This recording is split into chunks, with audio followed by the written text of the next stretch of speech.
Welcome to Being Revolutionary. Oh, greetings, revolutionaries. We have quite the treat for you on today's episode.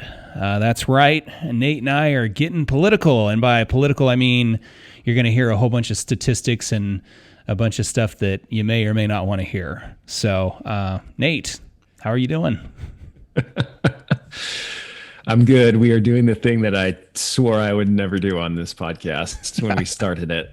We're going to talk a little bit about politics, and not in any sense that, you know, our political opinions matter. Yeah. But nonetheless, I think for better or for worse, this is a conversation everybody is having in some context, right? Some people are avoiding it like the plague. Some people are pressing into it with every last bit of their dying energy. And most of us are somewhere in between there, but it is going to have an impact on our lives. And I think it's safe to say at this point that this is by far the strangest presidential election year that I've been a part of in my life. And I've been hearing that from people that have a lot more life behind them than me as well. Well, I mean, you look at the terms leading up to it in the first place. You know, I mean, we've got COVID, we've got quarantine, we've got things like milestones in our nation's history that have never happened before. So, of course, volatility and instability is going to be right on the tip of everybody's tongue. Then you toss in social media and everybody being able to commentary on everything else. And so you're hearing voices and opinions that you would not normally necessarily hear, at least from a historical standpoint. And yeah, we've got a little bit of a dumpster fire in that regard. Well, and what's the main theme throughout all of that? It's just the primary word that comes to mind for me is fear. Yep, bingo. Which is really just fear of the unknown, right? Yeah. So regardless of what side of the political sphere you find yourself on, and suffice it to say, for the average person that listens to this, we work with well more than 500 families from all kinds of different backgrounds, from all kinds of different places. I'm pretty confident in saying that I have a better understanding of this than the average person. Agreed. Yeah, I agree with that. Of that, just because of the context in which we work. Believe me when I tell you, not everybody thinks the way you think, right? As a matter of fact, probably most people don't. Right. And that goes for me as well. But what I will say is that the overwhelming significant majority of conversations I have had with people about this topic, not only this time around, but the previous handful of elections since I've been working in this sphere, is that the vast majority of people have a sense of fear when it comes to investing, particularly investing in stocks or the stock market related investments during an election year. Yeah. Why? I'm not entirely sure, to be honest. It's instability. Yeah. And we're going to be going over some statistics today that kind of illustrate, I mean, when we were putting the content of the show together, I actually got a better understanding as to why we hear that so often, that, hey, I want to invest, but just not during an election year. So we're going to expand on that some, probably a little bit more than what folks have typically. But we want to be very careful. We're gonna be sticking more closely to our outline of this episode for that very fact that we're going to be bringing you statistics. We want to make sure that we get them, reported correctly and provide the right context with you, so that hopefully at the end of the show you feel better informed and on a factual basis. So, anyways, yeah, and we're always at risk whenever we talk about investing and short-term events, right? And I mean, as we sit here today, the actual election itself is less than a month out from when we record this. Right. And when we air it, it's literally going to come out the Tuesday before the election. Right. So there you go. So, yeah, I mean, the reality is it's very, very easy to get a conversation like this all mixed up in a blender with stuff that, honestly, we never want to invest for the short-term period. Right. Right. There are things we can do from an investment management standpoint that help us control the level of volatility investments, but you can never eliminate it entirely. And when you're talking about short-term time horizons, any number of things that can happen that can cause craziness to happen in investments, right? Not just an election or a pandemic, or a economic recession or a war or some sort of geopolitical event.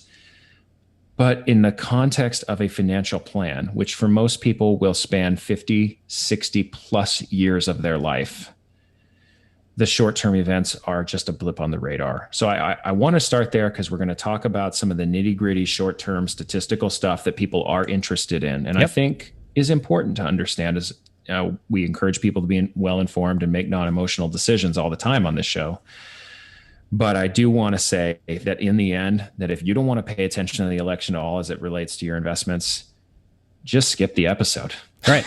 Yeah. It's fine. You know what I mean? Because in the grand context of things, if you zoom out the chart of your life, I genuinely believe the data tells us that the next 40 or 60 days in front of us really don't matter that much in the grand scheme of things. They're going to have some impact on your life in some way, shape, or form. Don't hear me wrong. But when it comes to our investments, this is for informational, educational use, not to create some sort of decision-making metric on our long-term investments in that sense. Yeah. So to start unpacking this, let's talk, kind of define some terms that we're going to be using. Most of you probably already know this, but I also know from experience that the second that I assume that everybody knows something, that's the time where I've got some people in the mix that have no idea what I'm talking about, and this is important. So to begin the unpacking, market volatility. All right. What's market volatility? So according to Investopedia.com, volatility is a statistical measure of the dispersion of returns for a given security or market index. So we're talking about specifically market volatility with like stock market. Well, I mean, it says market volatility, but volatility as it pertains to stock market. And basically that just means the dispersion, so how much it can go up or down in a specific security, which can mean stock or some form of market investment, or market index. And I think that market index is an important thing to define today as well, because an index is key for the context of what we're talking about today. And today we're going to be referring to the S&P 500 as the index or market throughout our conversation today. Right. And most people, I think, who would listen to a show like this have at least a concept of what the S&P 500 is. But just to be clear, it's the 500 largest stocks that trade on the New York Stock Exchange. Yep. Right. Yep. So it's the biggest companies in America, which also translates to a lot of times the biggest companies in the world, certainly at the very top of that list, right? Yeah. So it's the who's who of modern business, right? Is what we're referring to there. And the reason why an index is important is because it represents a broad measuring stick for what's going on in the markets. It's not, well, this one stock had a bad quarter. No, it's kind of a measuring stick that we can use for the market as a whole. So like you said, volatility is a measurement of the deviation away from the average. Yeah, right. Exactly. In that period of time that you're measuring. So like some of the examples I like to use in meetings with clients is, if you've got investment strategies that are highly volatile or aggressive is the term that we use most often in our industry. It would be like going to Magic Mountain or an amusement park where you're on a roller coaster and it's a really intense roller coaster. Lots of highs, lots of lows. You're screaming, sort of some people get nauseous, things like that. Whereas if you're more conservatively positioned or if you're considered a conservative investor, it would be like going to an amusement park. So like I use the example Knott's Berry Farm, and they have a kiddie portion of the park there called Camp Snoopy. You get on one of the train rides there and go in a little circle, and it's like you're going, woo! It's not real scary, but you're kind of making, you're going somewhere, but it's not really exciting, or and then there's varying degrees of volatility that you can see in the stock market or in your investment portfolio. So absolutely. Yeah. So when we talk about indexes, when we talk about volatility, that's kind of the metric of which we're talking about. Volatility does not just mean downward volatility. Right. Volatility is a double-edged sword. Yep. Volatility can be up and down, right?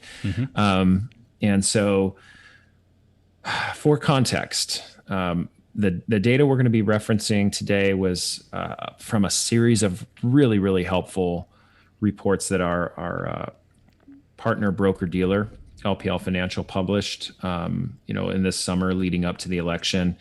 But this is very widely available stuff. If you want to do more research on your own, it's not difficult to find good independent resources to back this up. Obviously, the investment industry itself has kind of a self-facing, kind of incentive to help people understand this stuff, because our natural propensity is to panic, obviously, as individuals. But that's where we pulled our information from. Yeah, and real quick, we'll include the links to some of these reports that we use as well in the description of the episode, as well as on our YouTube channel. So you'll see it in both places as well. So where I'm going to start with, and I'm going to reference back to some language from season 1 here, and reference some financial urban legends. We call them fools. Yeah, F.U.Ls. Woo! And so, like any good piece of media, we're calling back to what brought us our original success. That's right. I don't know how much success it was, but we're going to bring it back. Right. But I think the reason why I like the concept of urban legend is it's something that we all kind of think, but really isn't real. And so when you talk to people about investing in an election year, the general tenor you will get is that investing in an election year is a bad idea. Right. Just a bad idea. Where that comes from, again, I don't know. Right. Maybe there's more volatility, although statistically there's not much evidence for that either. But nonetheless, one of the pieces of research that LPL published and has been published widely is that the S&P 500 index, on average, from 1950 through today in 2020, in an election year when a president was up for re-election, has averaged a gain. Yep.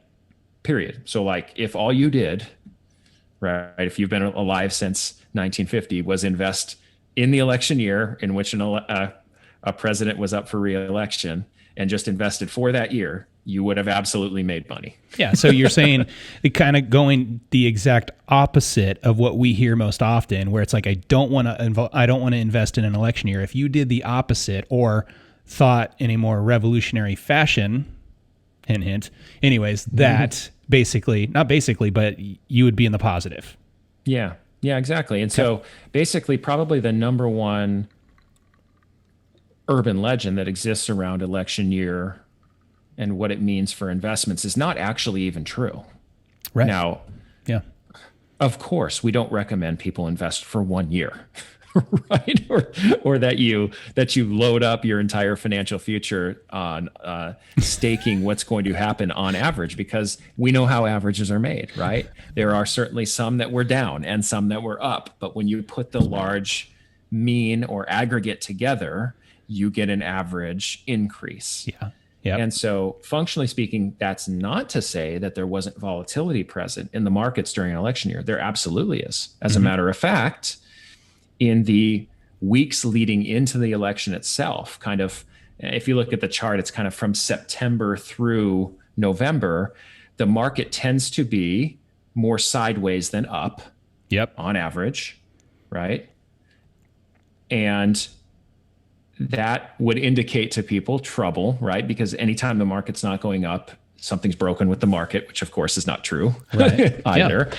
But that's how it feels as a consumer, right? If I invested, $1,000 into a mutual fund or some sort of broad-based investment, and then I pulled up my account 2 months later and I saw it gone up and down in value and up and down in value, and then it was worth about the same thing, I'd kind of be like, well, my investment's broken. That's how we feel emotionally, right? Or if it was a little bit down, 45 days later after I put the money in, it might feel like, well, what am I even doing this for? Right. So I understand why people feel that way contextually, but just because something happens in a very short period of time, I mean, imagine what I'm actually talking about there, realistically speaking, right?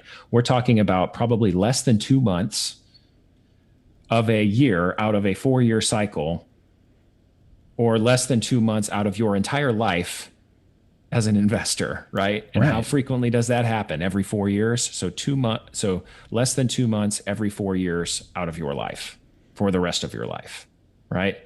Is what's like that. So, and again, the market moves up and down for all kinds of different reasons. It doesn't just have to be related to the election, but just from a contextual standpoint, I always kind of want to back it out and say, this is what we're really talking about here, statistically speaking. So that's kind of our first urban legend. Investing in a election year is a bad thing. There's no data that suggests that. The next financial urban legend we want to tackle in this episode, I think, is the one that's a little bit more poignant and on the front of people's minds this time around, because we have a highly, highly polarized environment, even more so than where we were, 4 years ago, which was very, very polarized, and even 4 years before that, which I thought was extraordinarily polarized. Yeah. So Matt, why don't you help us break down some of the data, and we can have a conversation around how much does it matter what type of president we have? Oh man, you're making our listeners hate me, because it's like no, is it Republican or the Democrat? Which is the lame investment duck in that regard? Right. But no, I'm glad to share this. It's very I was very interested to read this, by the way. When I started analyzing this data at first, it was actually very, very interesting. So hopefully it's equally interesting to folks listening.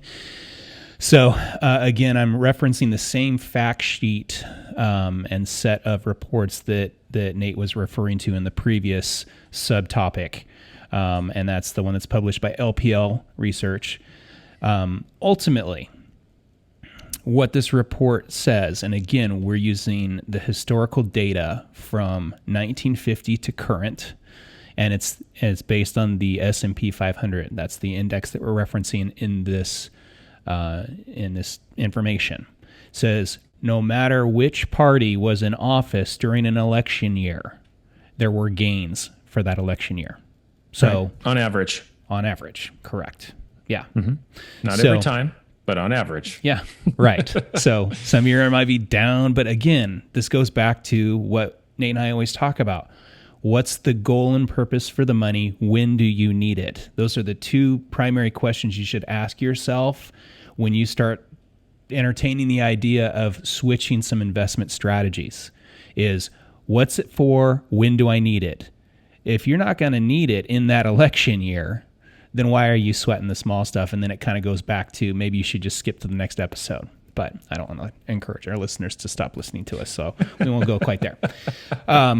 So anyways, then as logic would dictate, popular presidents that are looking at being reelected show higher gains. So sure, it's and again, on average, in this 1950 to current data bracket, which that means is that even an unpopular president still shows gains, just not as much as a popular president that's up for reelection. Okay. Right. And that's really common sense oriented. If you consume any political content at all, if you look at any polling data at all, you will understand that the economy itself and people's pocketbooks are the most important thing in elections of any kind. Yep. And therefore, if things are going well, people tend to want to keep the people in power that are doing that. Again, on average, not everybody, but that's the way things have trended over the long term. So, as you were saying, whether it's an extraordinarily popular president with a raging economy, right, that's reelected, then the markets have done really, really well historically, right? Or if it was a not very popular president that was reelected just barely with an oppositional Congress, right? Or for that matter, if the president wasn't reelected and we had a brand new party and a brand new president and a brand new Congress, the markets still do fine on average over the long term. It's just what degree of good, which again, in context, doesn't really matter, because what's the alternative? Right. The alternative is guessing, right? Which is what it is, or gambling. Even that's like that term better. More strict term. Yep. That this time around is not going to be that way, right? So you have to be right 1 out of 1 times, right, to beat the average in that sense. And again, say that in context. We could be sitting here 3 months from now, and the market could be violently down from where it is right now because of the turmoil related to the election, because averages are made by ups and downs being averaged. But again, if you're going to create a lifetime pattern out of that, you would be betting against the averages, is what I'm saying, right? Which is not what anybody with common sense would do. Right. Yeah. Yeah. So let's drill down a little bit more into the trends as far as political parties go.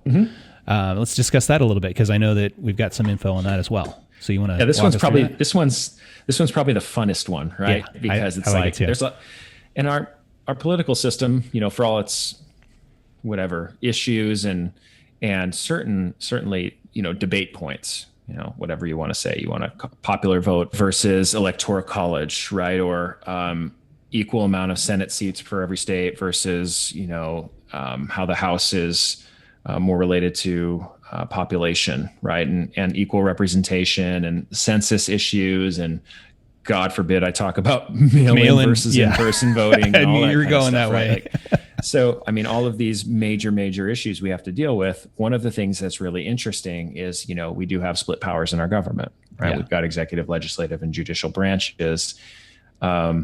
And different results in elections also push out lots of data as well. So what's kind of fun is to consider how the president and then the legislative branch voting goes as far as party control, and how that impacts the markets historically, and kind of looking at, well, what are your best and worst case scenarios from a data standpoint? It's kind of a fun thought exercise. Exactly. Yeah. And so that's a cool way to think of it. To give a little disclaimer, what we're not doing here is trying to say one party's, control is better than the other or anything like that. We're just the messenger people. We're just showing you, we're just stating what has happened. It doesn't, we're not. Yeah. So please don't take it that way. Well, and to be honest, we've said this kind of tongue in cheek throughout the episode. What's happened in the past is not a guarantee of what's going to happen this time around or at any other time in the future. But it is helpful when we make decisions to go and have self-reflection of, if I made these types of decisions in the past, how would have worked out for me? Mm-hmm. The financial planning software we work with, that's how we do probability projection for a financial plan, is we data test a given decision or a given variable against how it would have performed in history. And we do so, 1,000 times, to get an aggregated average. But that's the whole purpose of this data, is it's aggregated averages. So it's more or less, if you want to think of it from a really pragmatic standpoint, is if I have to choose a way to be, am I going to lean on the side of historical data, and that's kind of where I'm going to put my chip, so to speak, or I'm going to bet against the historical data that's going to be wrong moving forward? You kind of have to do one or the other. Yeah. Right? And to drive this point further, it's a very popular cultural term. How is this trending? Is basically what we're talking about in a macroeconomic way. Like trending tends to be micro in marketing or news or whatever. Like it's a very tiny bracket that's analyzed there. Oh, okay. Today's news, the last 24 hours, our news stories have trended this way. It's been, whatever the debate or whatever's going on in the news. It's the same sort of concept. How does this data trend over this time period? And that's what we're talking about. So nobody knows the future, but we know how things have worked in the past, and tends to be the larger the data group tends to show a little bit more consistency. So anyhow. Yeah, absolutely. And really, in the end, how else are you going to make your decisions? Right. Other than that, you're just flying out in the wind guessing, right? Which is not what we want to do. It's gambling, like you referenced earlier. Absolutely. So with all that being said, here's how the data landed on presidential kind of executive branch control versus legislative branch control of Congress. So same time frame from 1950 through 2019. Mm-hmm. The worst case scenario, quote unquote, for the markets was a Republican president paired with a Democrat controlled Congress. Yeah. Right. So, we live in an era in which it seems that the executive branch of government is wielding more power than ever before. And just the amount of focus and scrutiny and media coverage and the amount of executive orders and everything that's a part of that job right now seems to be at an all-time high. But nonetheless, historically speaking, a Republican president and a Democratic controlled Congress has been the worst case scenario for the markets on an annualized basis on average. And when I say worst case scenario, we're still talking about extraordinarily positive returns for Right. investments Big time. Yeah. over that period of time. Bingo. Just slightly less than our best case scenario, which is the opposite, actually. It's a Democrat president, right? And a Republican controlled Congress. So again, the numbers are what they are historically, and they're, as are the case in a lot of analysis we do with personal finance. A lot of times things a lot of people assume are the best and right are oftentimes not. And in fact, sometimes the opposite behaviors tend to be the best things to do, right? So if you want to borrow like an analogy from another situation, oftentimes when it's the scariest time in the market, when there's the most downward volatility, is oftentimes the best time to buy extra investments historically, right? As long as it matches with your timeframes and your goals, of course. But it's kind of counterintuitive in that sense, So a lot of times when we have conversations about politics, the things we assume to be the case, or what people kind of naturally think are going to be the best things for the economy or for the markets, quote unquote, is actually not borne out in the data to be very impactful at all. Because looking at this information, right, a Democrat president versus a Republican president, the data is really good either way as far as market performance. Split control between executive and legislative branch, the data is really good. So reflect on the difference between a 9.4% average return with a Republican president and a Republican controlled Congress. Right. Versus the Democrat president with a Republican controlled Congress of 18.3%. Yeah. Average, right? Which is close to double. Yeah. Right, in that sense. But the split status is what is inevitably produce the best performance. So what's the main point of all of this is to not over focus on what happens in the short term in the election. Your investments are going to go for a wild ride, right? Whether it happens this time around or at some point in the future, it's going to happen at some point, depending on how aggressively you're positioned.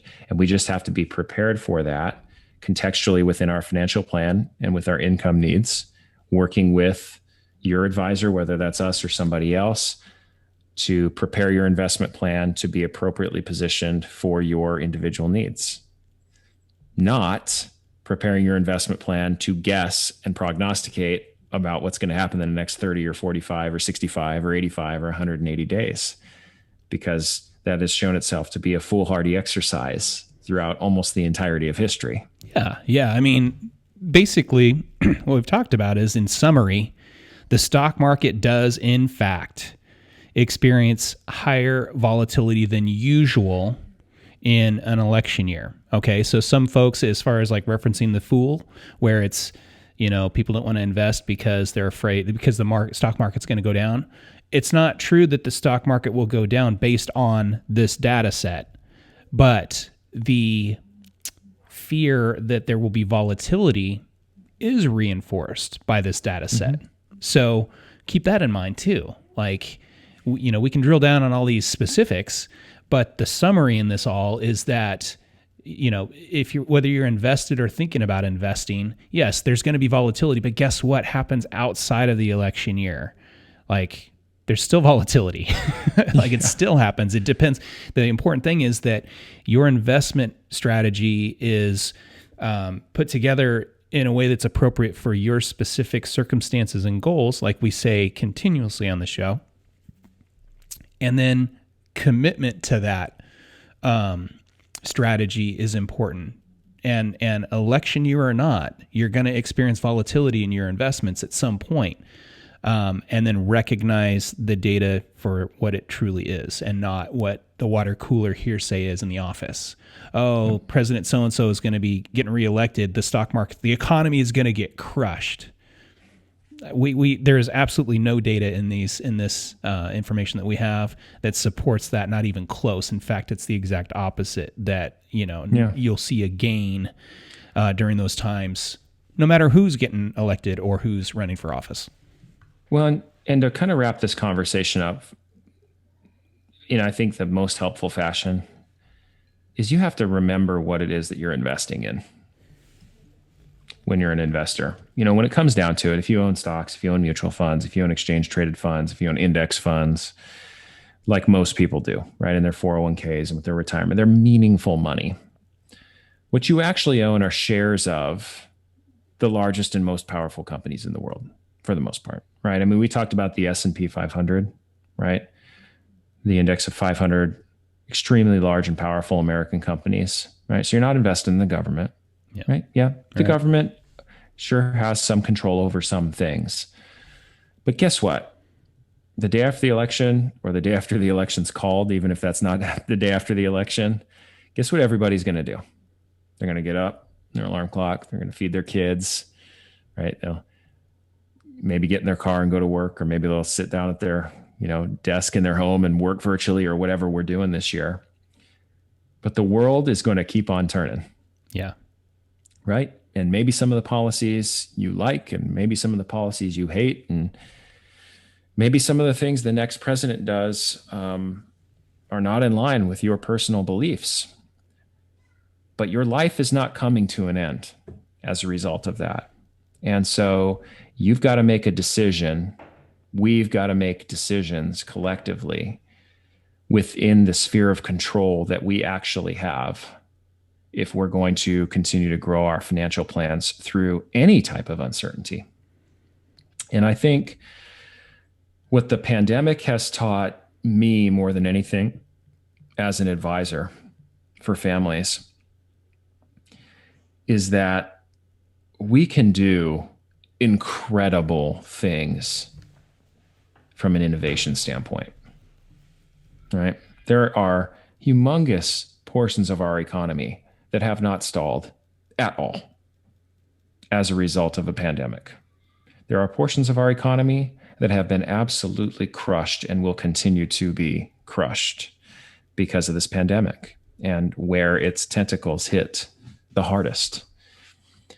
But here's what I believe is that what history will show us is that smart, hardworking, innovative people and companies will come out of the backside of this crisis, regardless of who's in control of the government.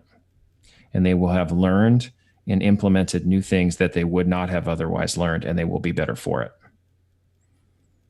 And that doesn't make it a good thing that a bunch of people got sick and a bunch of people died by any means. But what it is the reality of what a free market economy does, which is continue to innovate and continue to grow regardless of crisis. And if you need a reminder of that, pull up a timeline of historical events that have happened in this country or around the world since the year you were born. Most of what you're going to see on that timeline was not good times. Right. It was recessions, it was wars, it was food shortages or gas shortages, it was presidential impeachments, right? It was really, really chaotic terrorist events. It was global financial crises, foreclosures and bankruptcies. It was a lot of stuff that we went through, some of it self-inflicted, some of it not. But here's the thing that also happened during that time. The economy continued to grow. The markets continued to grow. People who were faithfully executing their financial plans, saving, investing, preparing for emergencies, raising their children to be financially literate, right? Working hard for their employers, continued to grow through those times. And so my encouragement as we go through what is inevitably going to be an insane political season, and maybe the markets are going to follow that insanity. We don't know. Nobody does. My encouragement to all of us is don't worry about the stuff that you have almost no impact on. Right. Worry about the stuff you can impact. Your own behavior, your own discipline, your own strategies, your own plan, your own relationships, and your professional consultants that you're working with as well in your communication there. And the rest of the stuff will shake itself out in time. Well said, Nate. Like that. So cool. I guess we're going to wrap up today's episode kind of switch this around here, and I'll start us off with taking a few minutes to like and subscribe the podcast. Please review us as well. We've got some reviews popping up, and they're really great. So thank you all for that took the time to do that. And if more of you can find the time, we would absolutely appreciate it. Helps rank us on podcasts platforms overall, which inadvertently provides us opportunity to be listened to by more listeners. And then if you're tuning into us on YouTube, be sure to hit that notification bell. That way you don't miss any episodes as we're rolling them out as well. Absolutely. Matt, thanks so much for organizing all the data behind this for us and really plowing a lot of the research. Hope it was helpful for people. And obviously, we've just skimmed the surface on this stuff. And if some of our conversations brought some backlash or heightened emotions in your own personal financial planning, you want to talk about this stuff, we're more than happy to engage this conversation. Believe me when I tell you, you will not be the only person asking. Right. So it's totally fine. That's what we are here for. And I appreciate everybody sticking with us while we got a little bit political today. Not really, but right. While we played politics with politics. Yeah. I think it was clickbaitable enough. Yeah. So, well, we'll see. In the end, everybody knew what was coming that knows us well when it comes to this. But, but with that, remember that the revolutionary attitude in times like this is to think differently than, the panicking public, right? Yep. We will be okay. We will figure it out. We are progressing as a society, in some ways faster than others, and in other ways not at all right now, but we will in the future. But if we lock arms and do this thing together from a financial planning standpoint, we will be fine moving forward. So thanks to you all. Appreciate it. And remember, keep on being revolutionary. See you next time. Thank you for being revolutionary. Being Revolutionary is produced by Matthew Phillips and Nathan Brown in partnership with Trilogy Financial. Research by Nathan Brown and Matthew Phillips. Editing, music, and recording by Paper Street Productions. Art by Matthew Phillips. All investing involves risk, including loss of principal. No strategy assures success or protects against loss. There is no guarantee that a diversified portfolio will enhance overall returns or outperform a non-diversified portfolio. Diversification does not protect against market risk. The opinions voiced in this show, Being Revolutionary, are for general information only and are not intended to provide specific advice or recommendations for any individual. To determine which investments may be appropriate for you, consult with your attorney, accountant, financial advisor, or tax advisor prior to investing. All performance referenced is historical and is no guarantee of future results. All indices are unmanaged and may not be invested into directly. Matthew Phillips is an investment advisor representative for Trilogy Capital. Investment advisory services offered through Trilogy Capital Inc., a registered investment advisor. Trilogy Capital markets advisory services under the name of Trilogy Financial, an affiliated but separate legal entity.